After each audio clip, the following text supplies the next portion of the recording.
Hello friends, meta slaves, infidels, and my beloved haters. You don't have haters. Stop pretending you're famous. Fine. Hello friends, we just received a huge equipment update on the advanced server, and today we'll talk about those items and what their possible impacts on the Land of Dawn will be. But before that, I want to give my shoutouts to Kent Aguirre. Thank you for always tuning in. You are awesome. I really appreciate it. Let's start with Sky Piercer. This item currently costs 1500 gold and requires 2 expert gloves to complete. Just like Sky Piercer, expert gloves is a new item. And yes, you are reading that right. It provides adaptive attack, which means it can be used by both magic damage and physical damage dealing heroes. For the uninformed, how adaptive attack works is it increases whichever of your damage type is dominant. If you have higher total magic power, it will increase magic attack. If you have higher total physical attack, it will increase, well, your physical attack. Pretty straightforward, right? Now that's out of the way, let's talk about Sky Piercer. Sky Piercer has 60 bonus adaptive attack and 20 bonus movement speed. But what makes this pretty special is its unique passive that makes it behave the same way as Marta's ultimate. After dealing damage to an enemy hero, the next attack will execute the hero if their HP is lower than 5% of their total HP. And not only that, the execute threshold, which is 5%, further increases. Each kill gives the user 10 stacks, and each stack will increase the threshold by 0.1%. That means the 5% threshold has the potential to increase to as much as 12% at max stacks. However, if the user dies, they will lose 8 stacks. If the user dies too much, they will eventually lose all stacks and will be left with the base 5% threshold.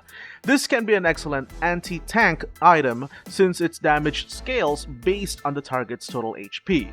So, very tanky heroes who have the ability to survive fights longer even with around 5% HP left will die against this item as soon as their remaining HP drops below the current threshold.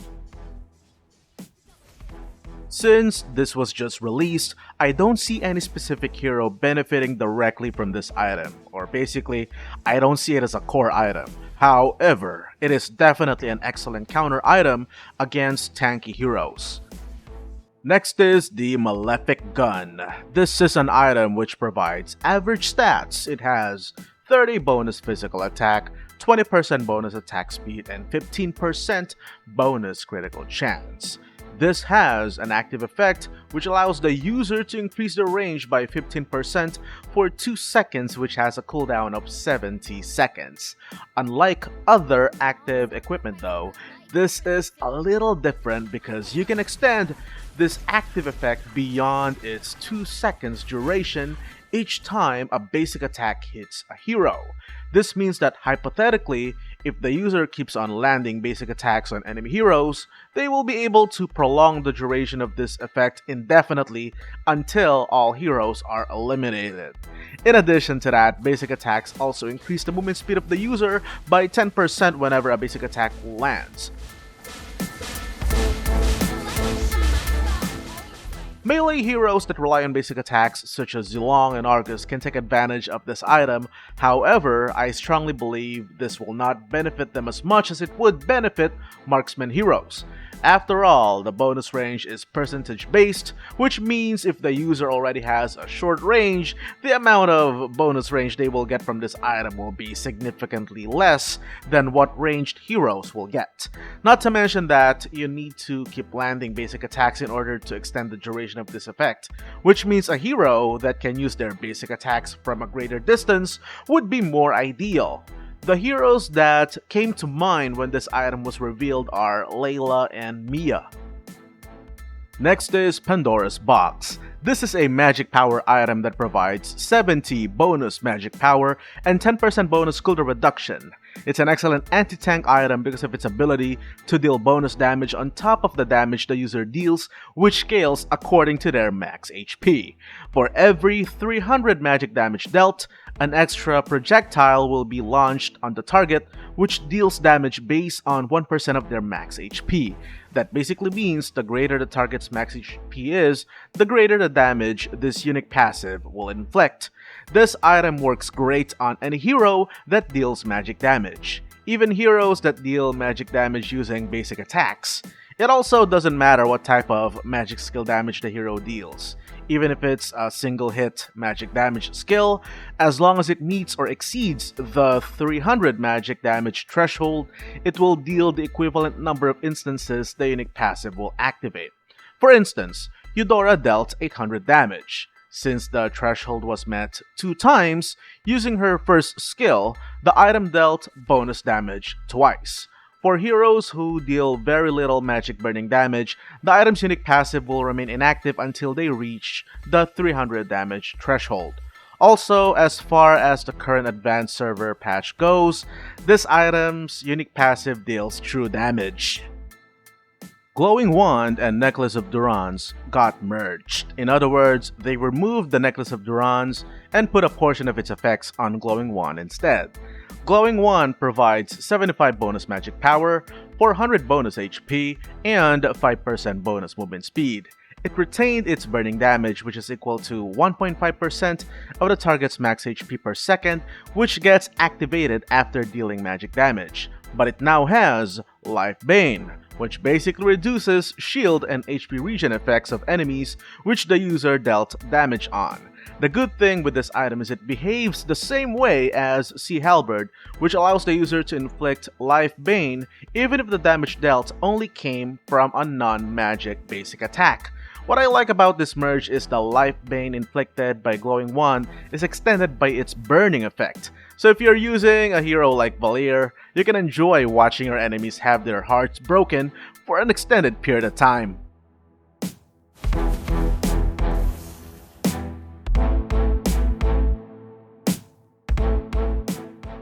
Another merger is Queen's Wings and Bloodlust Axe. I kinda saw that coming considering how insignificant Bloodlust Axe has been this past few months. Queen's Wings now provides 40 bonus adaptive attack, 600 bonus HP, 10% cooldown reduction, and 15% bonus spell vamp. For its unique passive, when the user's HP drops below 40%, they gain a shield and immediately reduces all skill cooldown times by 2 seconds. Personally, I think this is more of a nerf than a merger. I mean, they did improve the permanent spell vamp of Queen's Wings, but they greatly reduced the unique passive's effect. Here's a side-by-side comparison. Not really a huge fan of this merger. I think people would still disregard Queen's Wings since the fighter emblem already provides sufficient spell vamp, and go for other, more useful items such as War Axe and Oracle. Twilight Armor has been reworked where the amount of damage it allows was reduced. However, the cooldown was removed. This means that the damage inflicted on the wearer of Twilight Armor will no longer be as low as before. However, it no longer has a cooldown which allows it to block multiple instances of high burst damage. Personally, I like this change. In my opinion, it can turn Twilight Armor into a staple item worth purchasing during the mid and late game.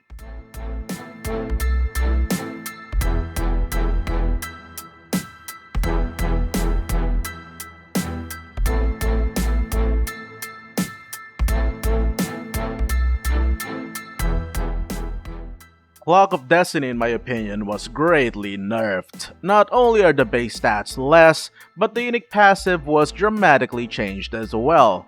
It comes with 45 bonus magic power, 400 bonus HP, and 800 bonus mana. Its unique passive now no longer increases magic power, but instead increases hybrid defense each time a magic damage is dealt. That effect isn't even permanent. It expires a few seconds after the user stops dealing magic damage. They did give it the unique passive gift, which allows the user to regenerate HP and mana over 2 seconds, but that's only effective when leveling up. Maybe I'm wrong, but I really dislike this change.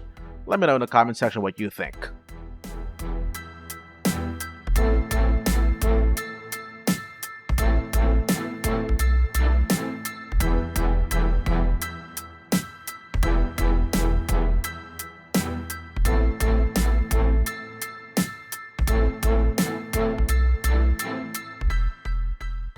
Thunderbelt got reworked and lost some stats in exchange for a new effect, just like Wind's Wings.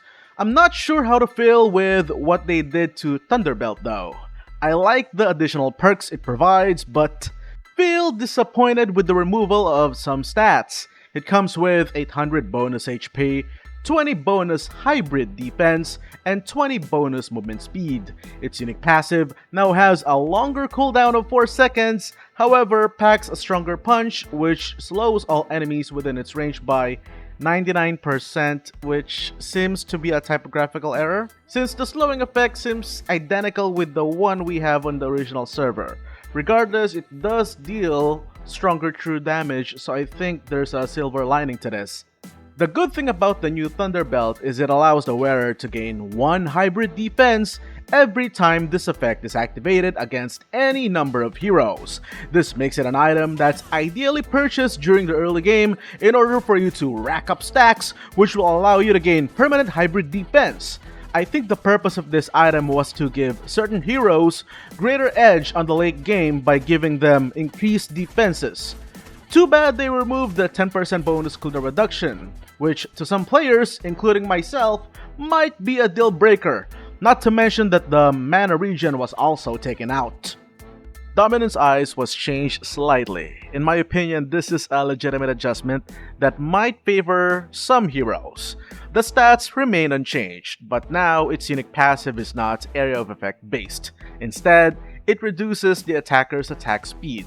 This means that even if the wearer of Dominance Eyes is near an enemy hero, the enemy hero's attack speed will not decrease. It will only decrease once they attack the wearer of Dominance Eyes. The same goes with Dominance Eyes' Life Bane.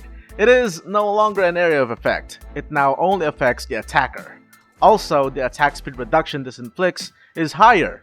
It's now 80% as opposed to 70% the original server version has, which means this item can reduce the enemy hero's attack speeds even further.